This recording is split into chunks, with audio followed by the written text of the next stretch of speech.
Bendiciones, mis amados, aquí de vuelta con ustedes ya en los tramos finales de esta serie.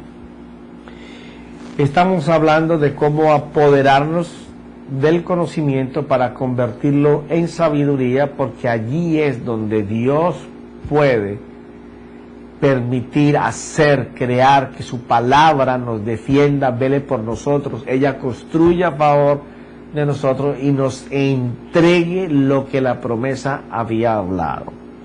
Y estamos en Proverbios capítulo 4, el versículo 8, dice: estímala y ella te ensalzará, ella te honrará si tú la abrazas.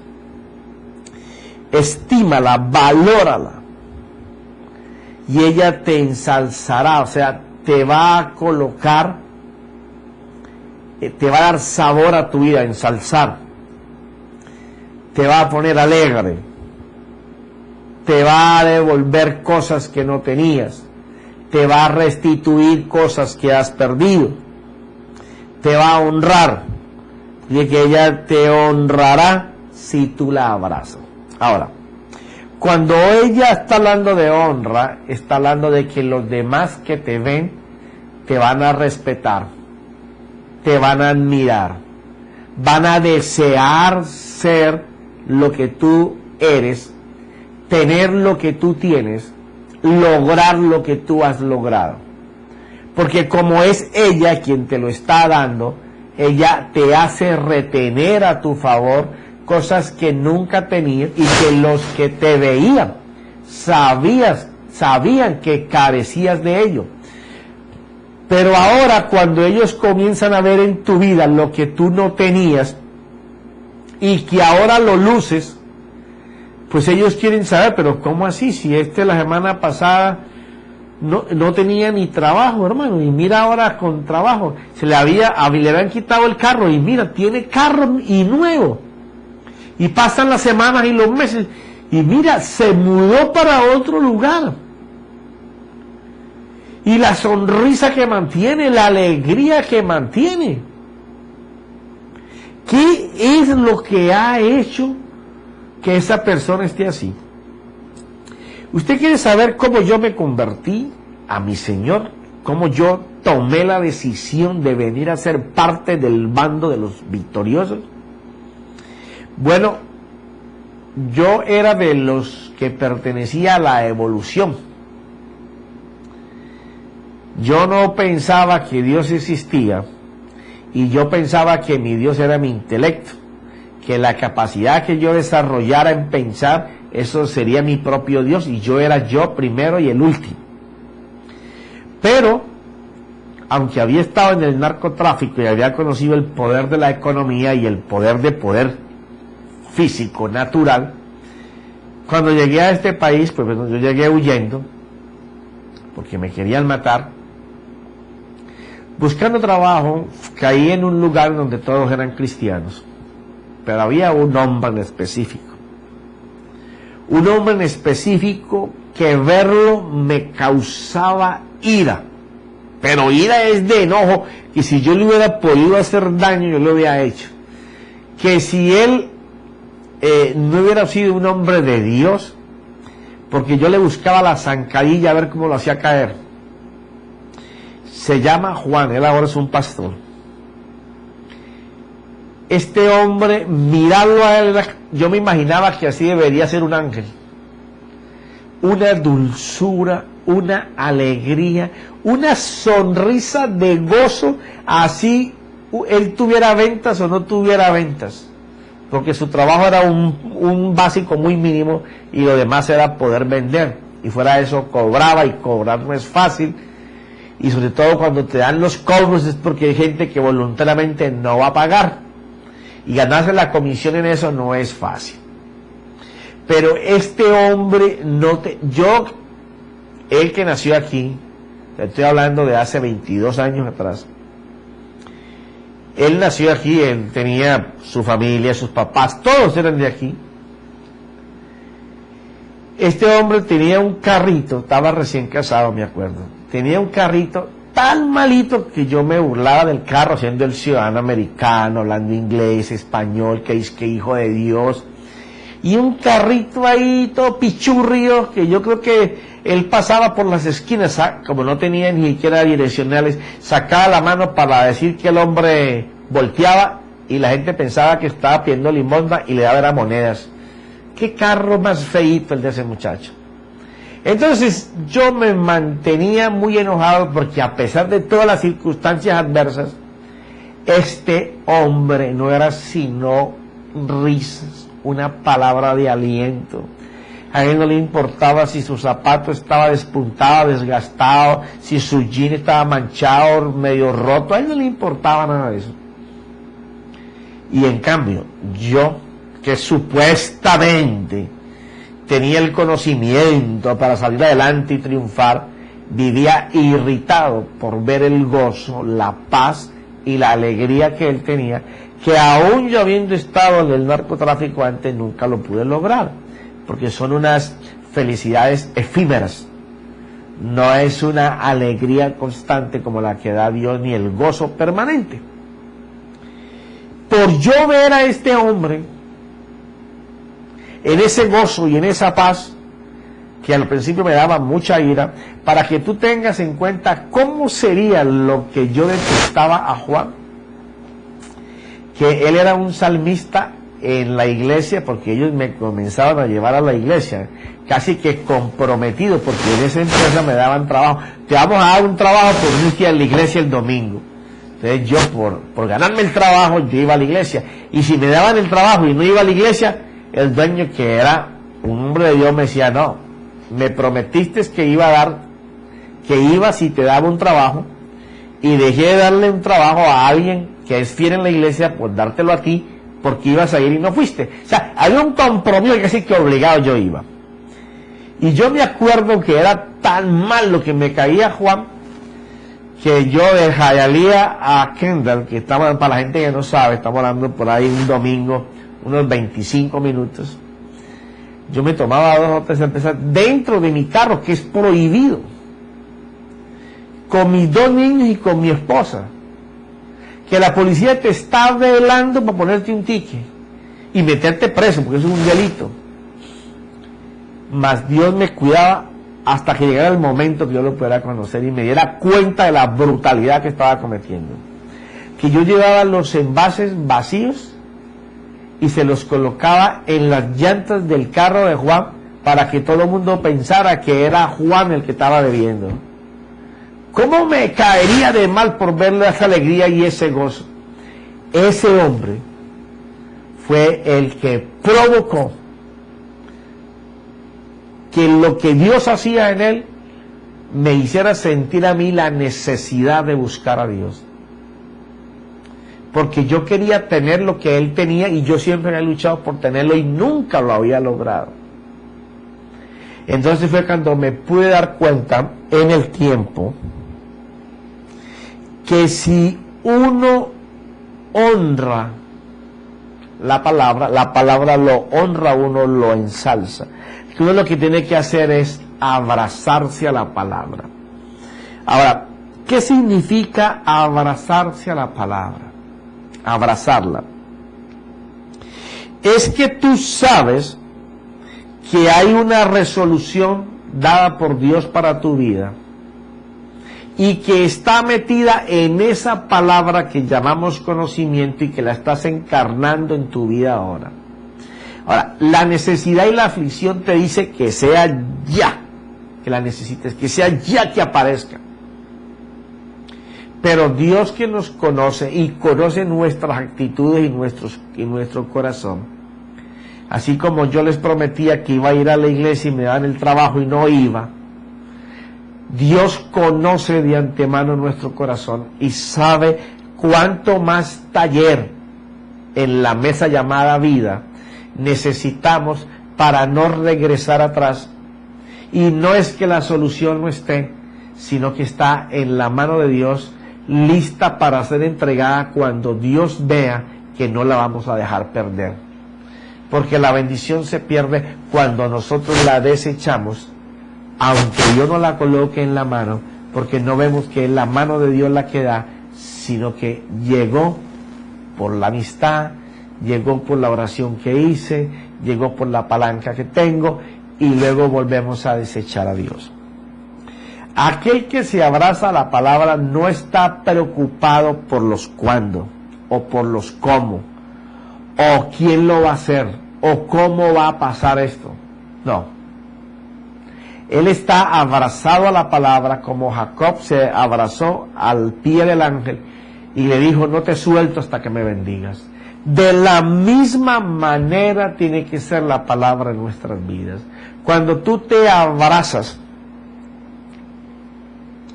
a la promesa que ya leíste y tú dices: esto es mío y lo voy a tomar por mí, y comienzas a repetirlo, a oírtelo, el siguiente paso va a ser que lo puedas ver, y en la medida que oyes y ves, tú crees.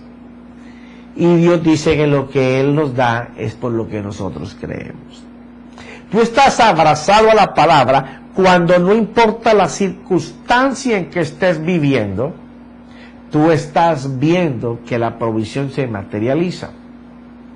Por ejemplo, ahora mismo la economía viene de ese año y medio bastante malo y se va a poner peor, te lo he dicho. Por eso es importante poder vivir en base a una fe simple y práctica. Pero cuando tú estás empezando a madrugar para conseguir trabajo, y tú le llamas madrugar, salir a las 10 o 11 de la mañana, ya empezaste mal. Porque estás colocando en tu mente: no, pero ¿para qué voy de primero si de todas maneras no hay trabajo? Hay cosas que no decimos, pero al hacerlas, las estamos diciendo. Tú tienes que acostarte y levantándote, viéndote que no importa cuántos miles de miles estés sin trabajo, Dios tiene una puerta abierta con un trabajo para ti. Que tú vas a ir caminando y caminando y tocando y llamando, siendo diligente, porque el diligente tiene que mostrar actitud, y el que tiene actitud está creyendo que Dios tiene un trabajo para él.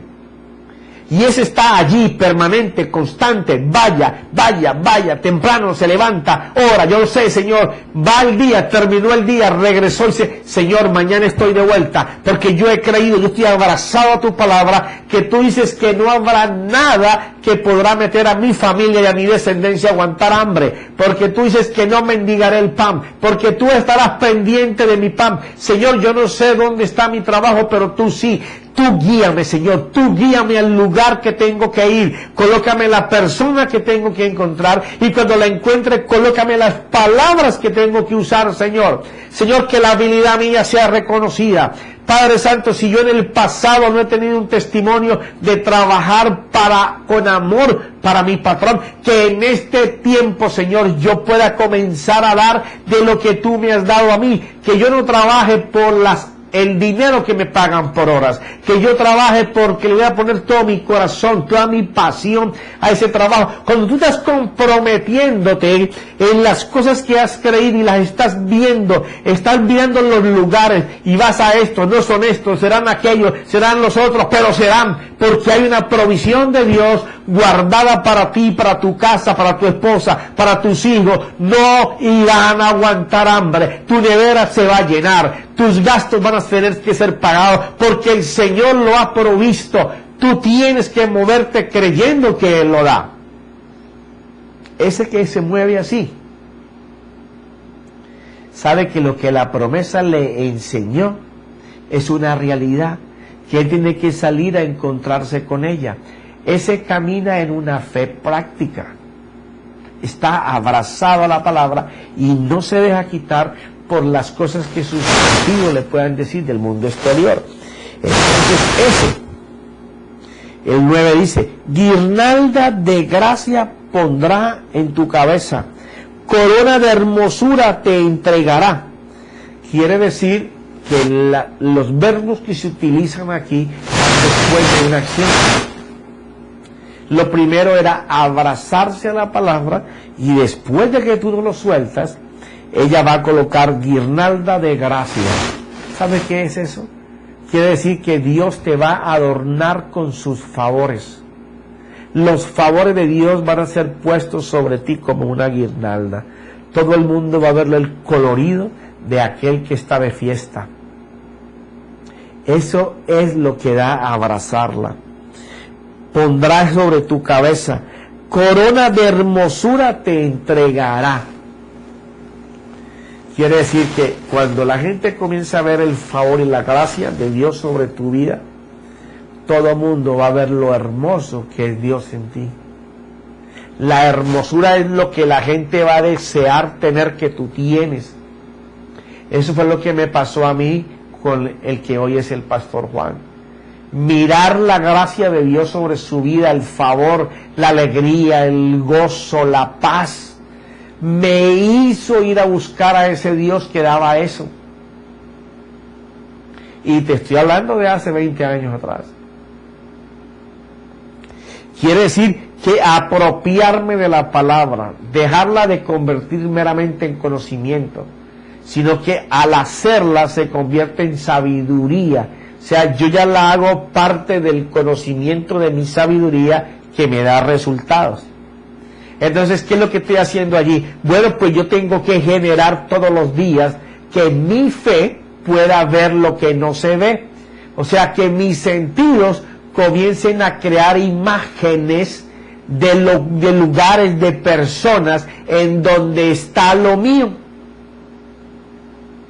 Y si aquí no es, aquí será, y si aquí no será, aquí será, pero no habrá que yo me canse de tocar la puerta, porque Él dice que si tocamos, Él nos abre, y que si buscamos, hallaremos.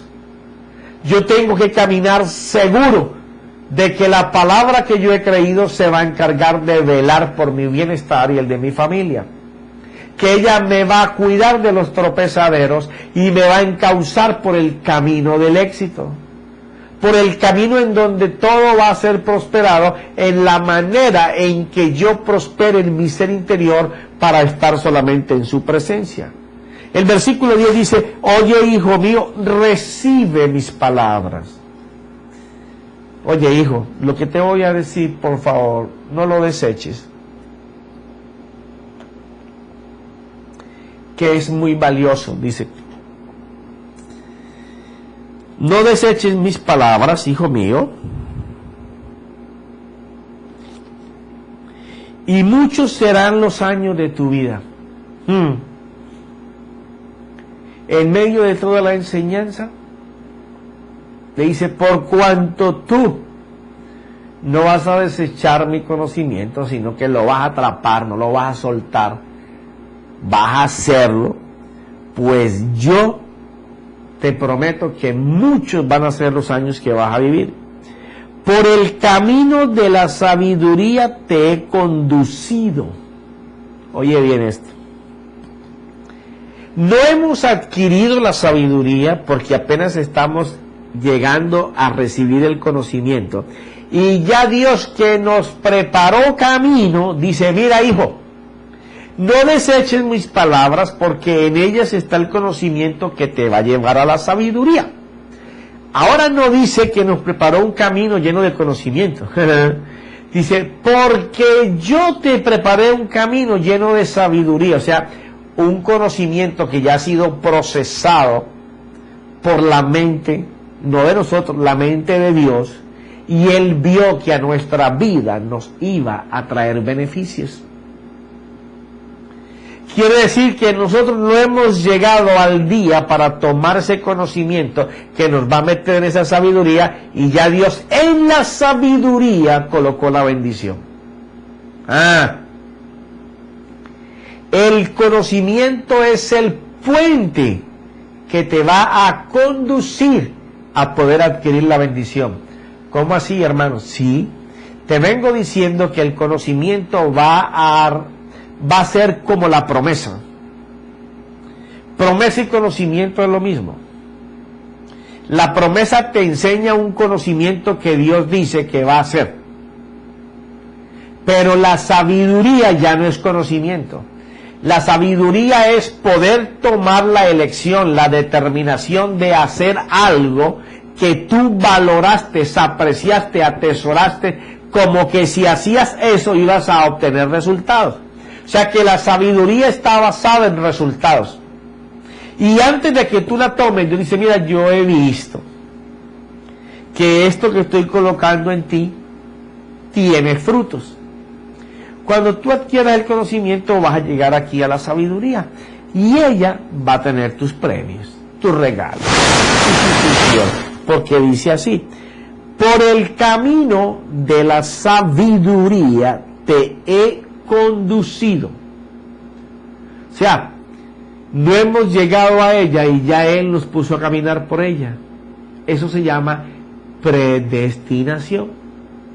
Dios predestinó para el día de mañana que no ha llegado, ya Él estuvo allí y colocó una sabiduría de Dios que si yo la obedezco y la hago, porque Él dijo que el que lo amaba a Él era el que hacía la palabra que Él enseñaba. Quiere decir que por cuanto la sabiduría fue hecha por Él para conducirme, me va a meter en mi bendición. Por sendas de rectitud te he guiado. Ya ahora está hablando de moral y conducta.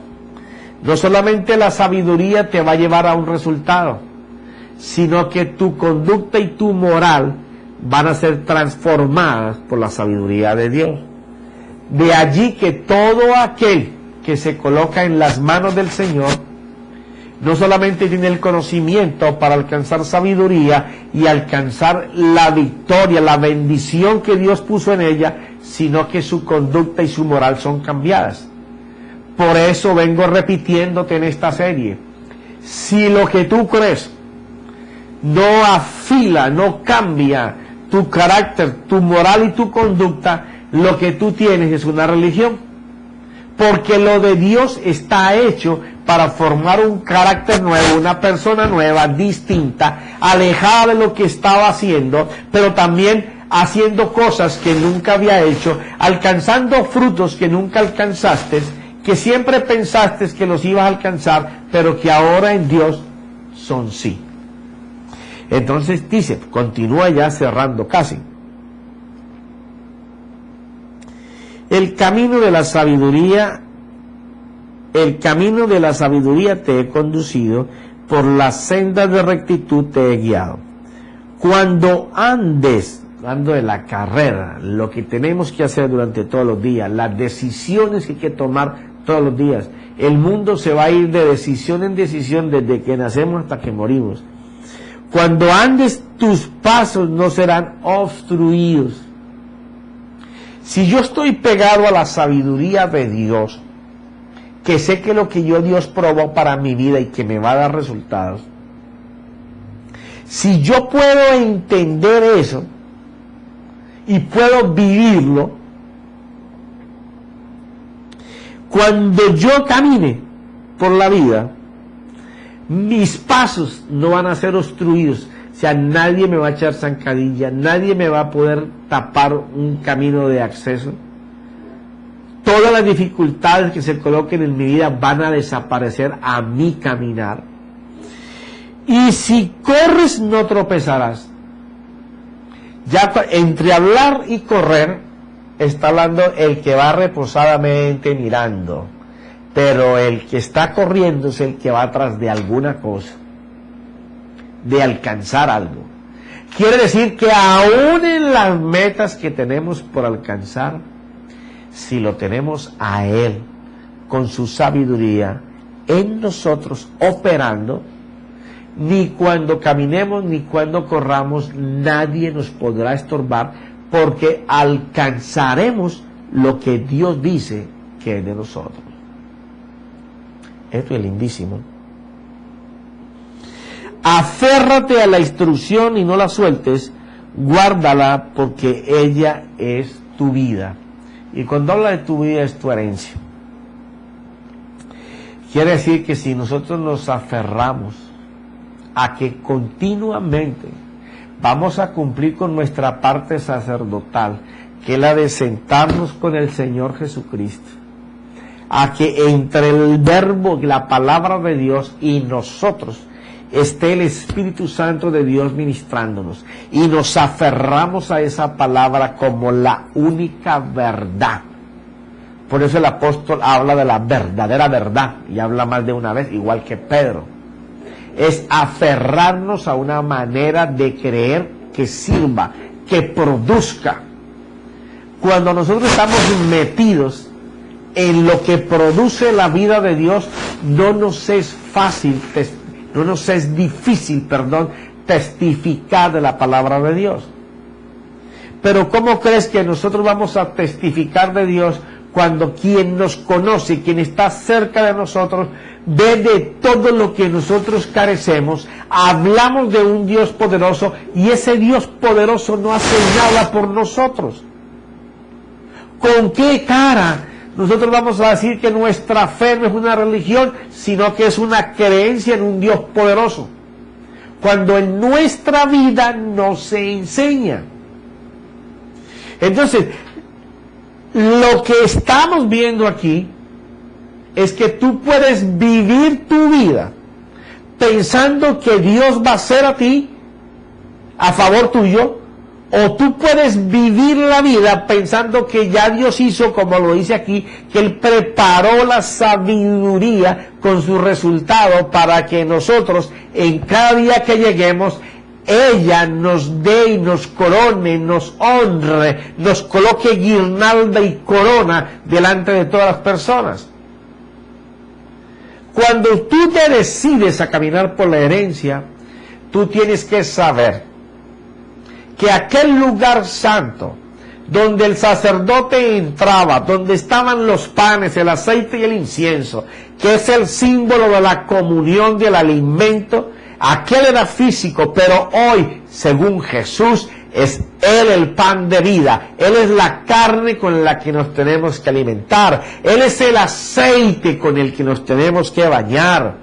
Él es el aroma delante del Padre. Pero cuando nosotros sabemos eso, también sabemos que no hay que guardar un pedazo de alimento para poder quemarlo, para que Dios siente el aroma. No, nos desgastamos en la presencia de Dios y somos aroma inmediato al Señor, y ya podremos reemplazar aquel incienso que se prendía en carbones para que fuera un olor y llenara todo el templo del aroma de Dios. Ese lo hacemos dentro de nosotros mismos, cuando nosotros mismos comenzamos a darle rienda, a nuestro sentido, a nuestro oído, a nuestro ver, a discernir, a oler el ambiente de Dios, a deleitarnos, saborear la palabra de Dios cuando apenas nos está anunciando lo que tenemos derecho. Y qué mejor que tomarla y sentirla dentro de nuestro cuerpo con un simbolismo de los alimentos, cuando ya tú conoces la promesa y te sientas a la mesa a deleitar de lo que Dios preparó para ti. Déjame tomar agua.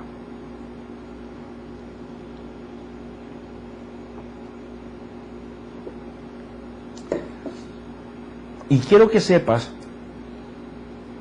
que está aquí lo del ojo y el oído. Te lo voy a leer rápidamente. Hijo mío, presta atención, versículo 20, a mis palabras. Inclina tu oído a mis razones. Dios está hablando y yo estoy oyendo. Que no se aparte de tus ojos. Guárdalas en medio de tu corazón.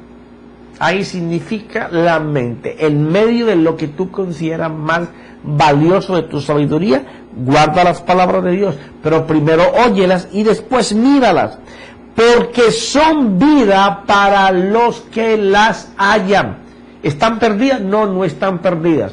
Nosotros estamos embolatados de encontrar la verdad, pero cuando nuestro oído y nuestros ojos las oyen y las ven, hemos encontrado la verdad que nos da vida y salud para todo el cuerpo.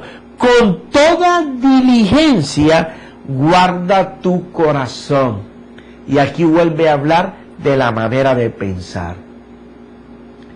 tenemos que saber muy bien de qué manera vamos a pensar. ¿Sabes por qué? Porque de acuerdo con lo que pensemos, según lo que escuchemos y veamos, porque de nuestro corazón, de guardarlo con diligencia, porque de él brotan los manantiales de vida. ¿Qué te quiero decir con esto? Que una vez que tú aprendes a oír y a ver, cuando tú hables lo que oíste de Dios y viste de Dios, en ti brotan los manantiales de vida para ti y para los demás. ¿Qué te quiero decir con esto? Sencillo, y aquí terminamos. Que herencia es vivir oyendo y viendo lo que la promesa anuncia como conocimiento. Cuando tú puedes oír y ver cada promesa que tú miras, cualquier promesa que tú mires, si tienes un libro de promesas y tú puedes escucharle atentamente lo que el Espíritu te dice en ella, y luego tu mente puede crear y ver lo que está en ella, tú tendrás toda la bendición de Dios, porque cerrarás de esta manera. Con toda diligencia guarda tu corazón, o la manera en que pienses, porque de él brotan los manantiales de vida. Decídete vivir por lo que ya él hizo para ti, porque en ellos encontrarás el sabor de la vida. Espero que esta serie haya sido de bendición para tu vida, en el nombre de Cristo Jesús. Amén y amén.